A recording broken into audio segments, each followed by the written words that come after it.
Boom! I'm Joshua Roduta and ang inyong lingkod ay nagbabalik na naman upang gumawa na naman tayo ng mga vlog na masaya at maraming matututunan. Ngayon pala ang aking content is tuturuan ko kayo kung paano maglinis o magsaayos ng isang electric fan. Siyempre, magagawa natin to kung tutulungan natin ang isa't isa.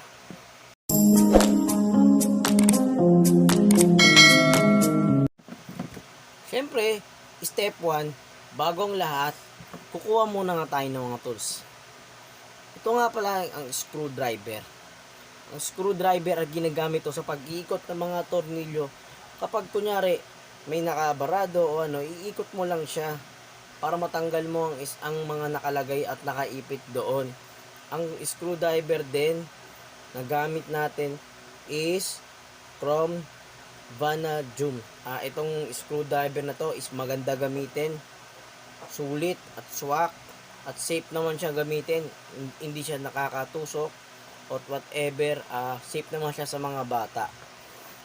Step 2, syempre kailangan din natin ng brush. Itong brush naman is gamit sa pagtanggal ng mga alikabok. Kunyari, syempre mag-aano kay electric fan, kailangan mo siyang brushin para matanggal ang alikabok para makapag-ayos ka ng mabuti. Itong brush na to ay hindi naman siya nakakatusok. So, maganda rin sa kamay, soft siya, and magaan siya gamitin. Kasi ang tatak na to is Eagle brand. Ayan o. Makikita nyo naman yan guys o. Eagle brand na yan. Maganda siya gamitin. Ito is mura lang to. 20 lang to. Makakatipid na tayo. And syempre, step 3. Meron tayong oil dito. Syempre, ang oil is ginagamit sa paglagay doon sa may LEC para ang pag-ikot is tuloy-tuloy. Parang jowa mo. Pag-ikot-ikot lang kayo. Joke lang. Itong oil na to is maximum performance. Kailangan ang oil na to is nakalagay sa pinakataas na bahagi ng ating bahay kasi ito ay hindi dapat galawin ng mga bata. Delikado kasi baka inumin eh. Siyempre, poison ito. Pag nainom to ng mga bata, siyempre malalason sila, di ba? Kaya kailangan natin itago ito sa mataas na lugar. Ang tatak nga pala nito is Junkie Oil High Quality Purpose. Gamit siya sa mga magdulas na bagay. Magagawa natin ito kung magtutulungan tayo. Step natin sa may hawak ang screwdriver. Yung screwdriver is ipapasok ko sa tornilyo para matanggal ko ang ano na to. Tanggalan natin yung mukha. Siyempre, solve natin yung LEC. Tanggalin ko na rin yung itong LEC to guys, hindi dapat to pinapahawakan sa mga bata kasi itong LEC dito is matulis.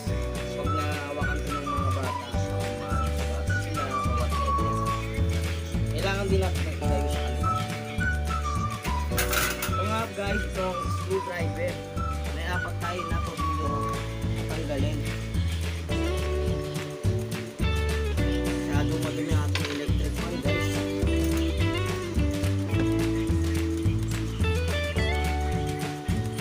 Kaya guys, habang tinatanggal ko, chill lang tayo Siyempre, huwag tayo mahihilig kung nagtatanggal ito kasi tayo din makikinabang.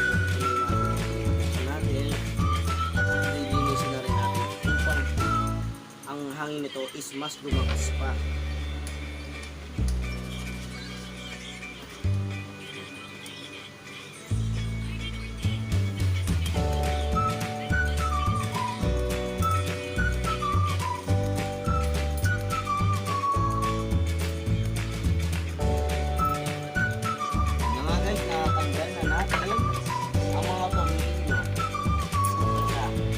Apat ang tornilyo nito para sa apat na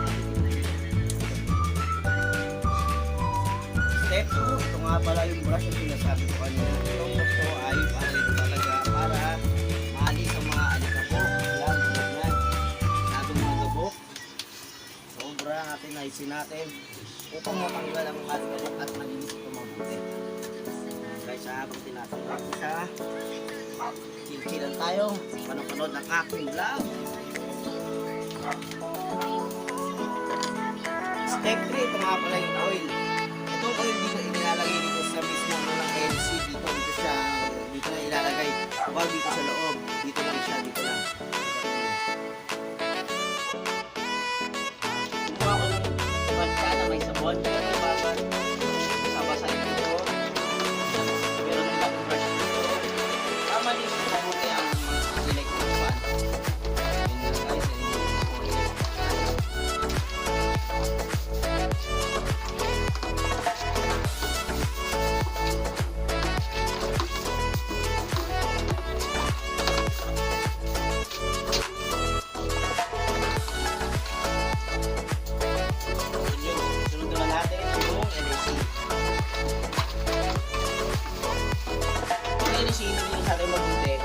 Para pagka-ikot niya is sobrang lakas, sobrang lakas ang pag-ibig pressure nito is sobrang lakas.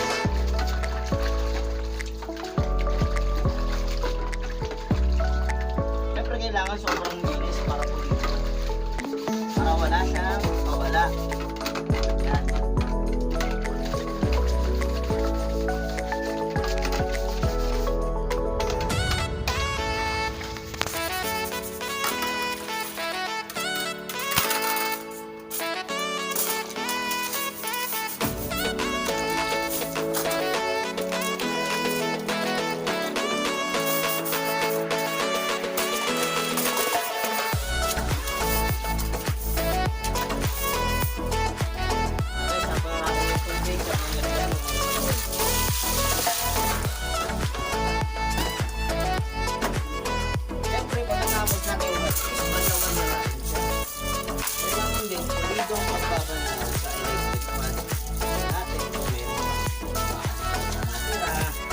Para mabiglang maganda din.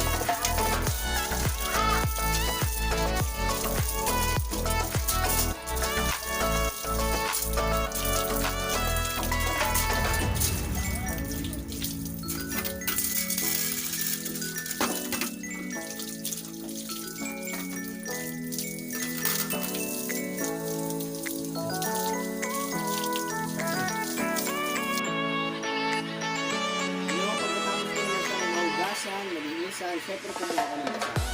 Siyempre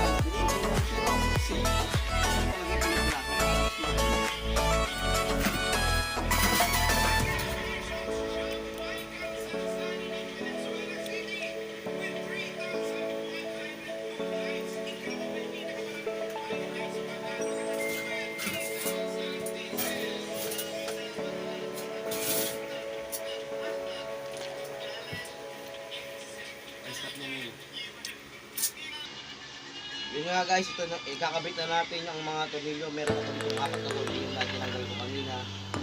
Kasi isa ko na siyang ikakabit dito sa lagayan.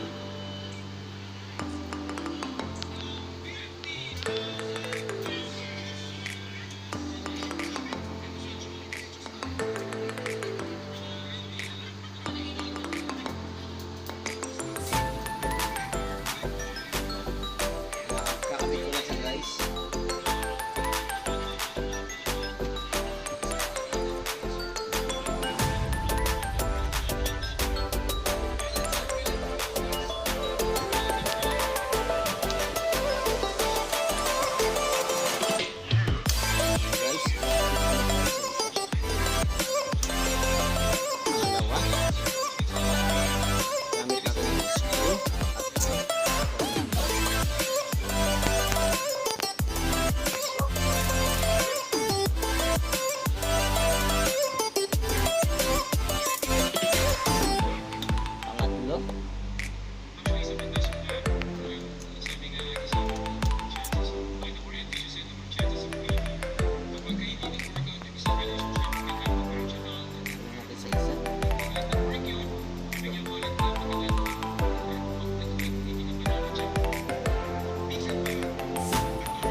Ayan, kita nyo?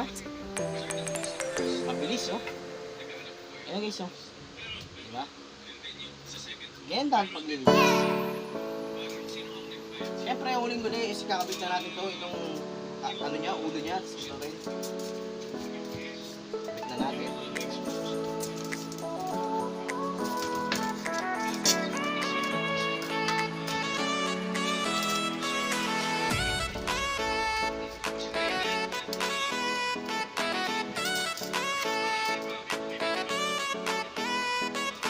Siyempre, kailangan dapat pantay yung pagkabilang dulo niya para pantay mo isang makaikakabit. Okay, so then kailangan ma-set ang pagkakabit mo at ang pagkakabit mo para matibay siya. Medyo low straight na natin pero kaya pa.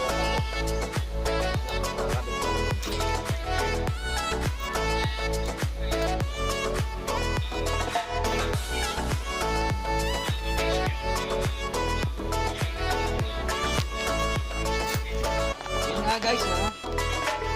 Natapos ko na ang pagkukumpo natin ng electric fan at paghuhugas natin ng electric fan.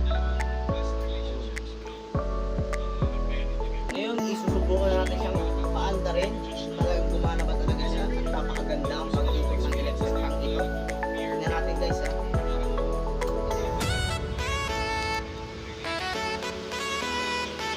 Yan, nakikita nyo naman po. Kitang-kita nyo naman po guys. Napakabilis at napakalakas ng hangin na lumalabas sa electric fan ng bagong gawa. Yun nga guys, kung nasayahan kayo sa panonood ng ating vlog at marami kayo natutunan, syempre please like, subscribe, and share, and hit the notification bell para marami pa tayong video ang magawa. Maraming salamat. Hanggang dito na lang guys. Thank you.